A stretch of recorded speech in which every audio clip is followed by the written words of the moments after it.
One quilt top, so many quilting options. How will I ever decide? Join me as I show you my process.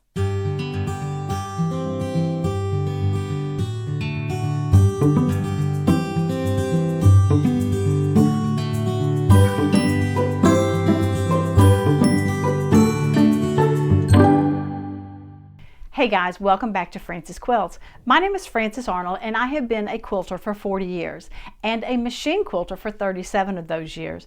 Regardless of all that time of putting stitches into quilts, I have the hardest time selecting what patterns I'm going to use and how I'm going to quilt something. So I thought I might just walk you through that process with this quilt so you can see how my ideas form and where I go from one thing to the other.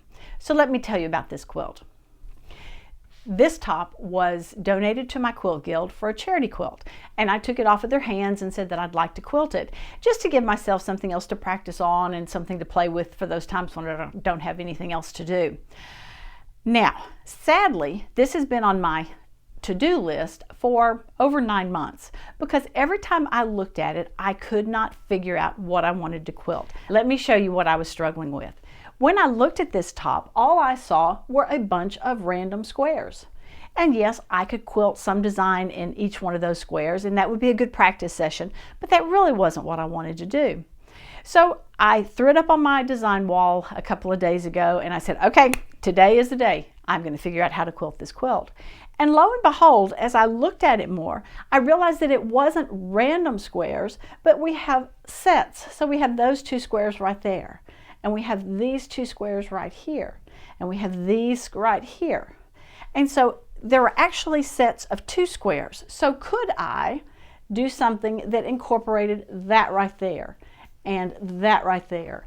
Instead of looking at each one of these as an individual, could I do something with the 2 of them? So let me walk you through my steps that I use. I took a photograph of this quilt and I put it into Procreate on my iPad.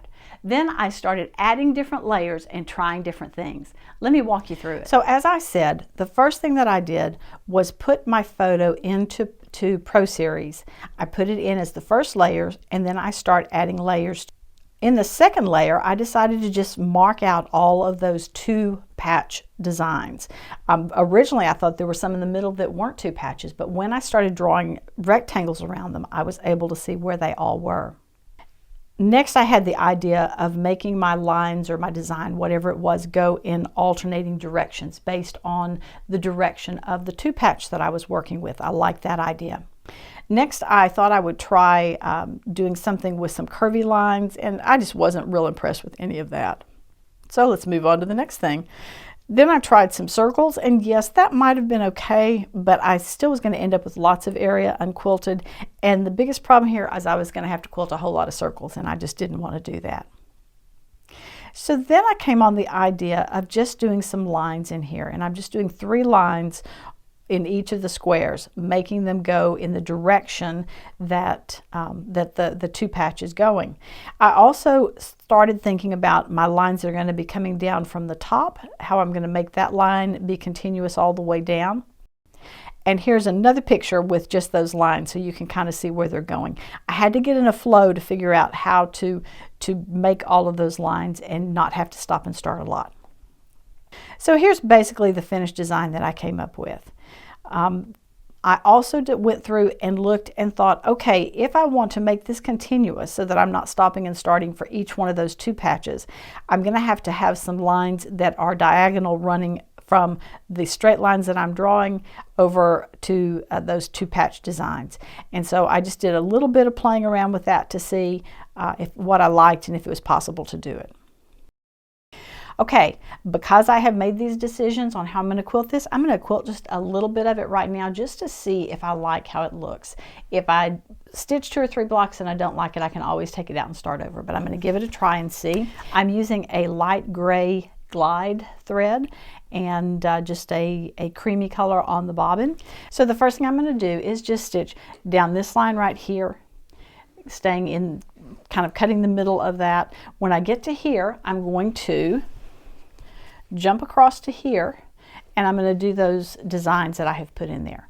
By doing that little zip across from there to there, it means that I'm not going to have to stop and start as much, and that is very important to me. So let's just set my ruler. I am going to use a ruler just simply because for me it's a faster way to do straight lines.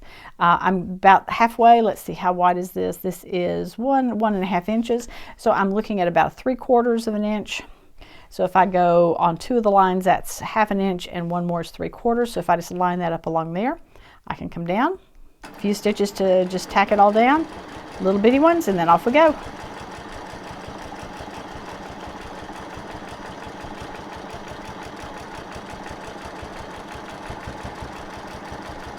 When I get to about the middle here, let's see, how have I done? I've done really well. I'm going to come across to this point right here.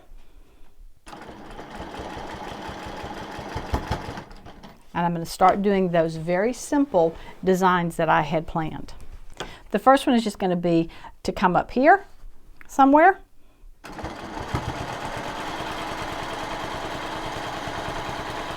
Without moving my ruler, I'm going to bring it back again.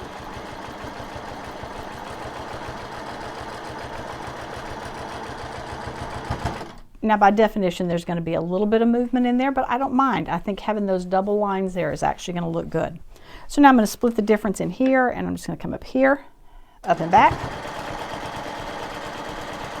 Again, I'm not going to move my ruler. And come back. Back to that point, and then let's do the same thing coming out this way. I'm not measuring anything. I'm just eyeballing it and going for it.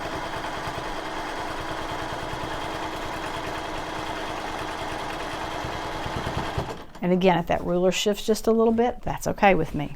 So now let's come down this way.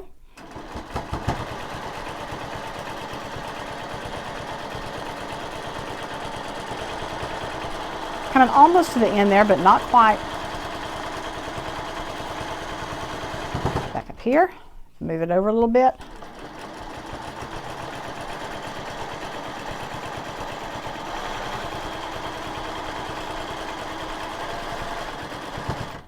And then down to here. Be easier for you to see if I do it from this side.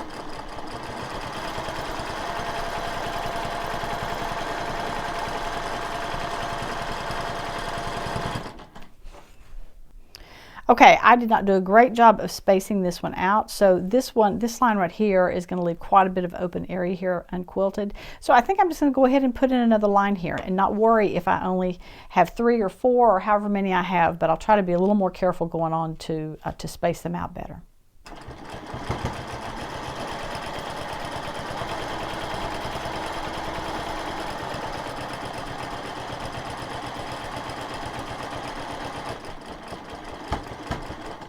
So I'm coming back into that corner right there.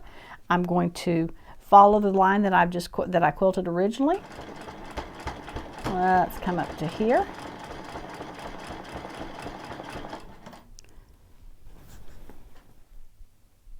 And I'll tell you what I'm going to do. I'm going to go ahead and quilt all the way over to the point on that one and go ahead and do that single square as well. I'm going to pretend as if it is a double and just do that same design in here. Up and back.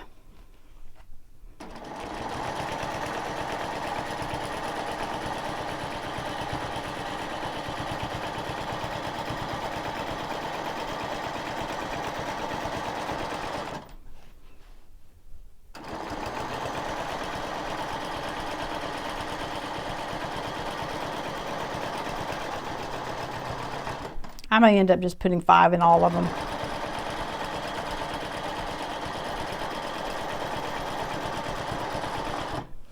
That's almost going to be faster than trying to be super careful with where I put them.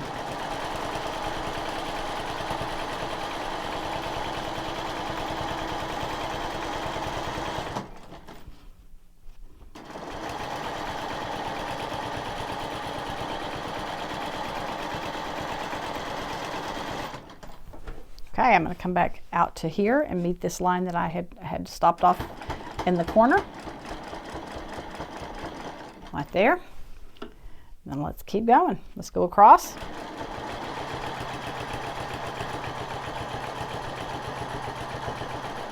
Okay, I'm stopping in the middle here so that I can turn and come down this way. May need another stitch or two there.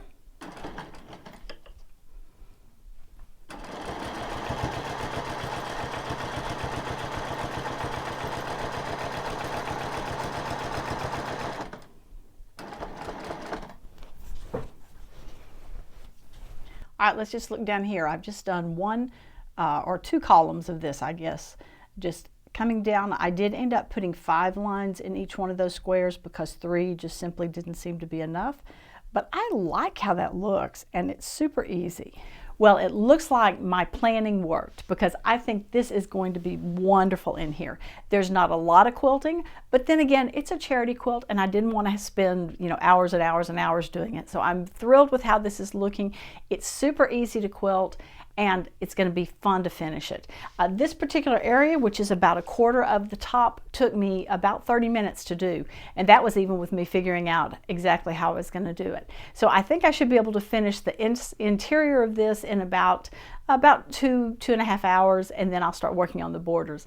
Come back next week and we'll tackle these borders. I have an idea, don't know if it'll work, but we'll try it together. I'm really enjoying being able to show you different ways of trying out stitching designs on your quilt without actually having to stitch them first. So if you're interested in another way, check out this video right here. It has lots of good information in it as well. And all of this is being done with a straight edge ruler. Remember, I have a class called Keeping It Straight, 8 Ways to Use a Straight Edge Ruler. And this could actually be number 9 because this is another way that's not included in that class that you can use that straight edge ruler. It is a great way to get started with quilting with rulers, and I hope you'll join me for that course. I'll leave information up above and down below in the notes as well. Thanks so much for joining me here today, and as always, I look forward to seeing you next time on Frances Quilts. Remember, if you like what you've seen, be sure to give it a thumbs up and subscribe. Please check out my website and daily blog at francesquilts.com, and I can be found on Facebook and Instagram at Frances Quilts. Thanks so much for joining me. Hope to see you again soon.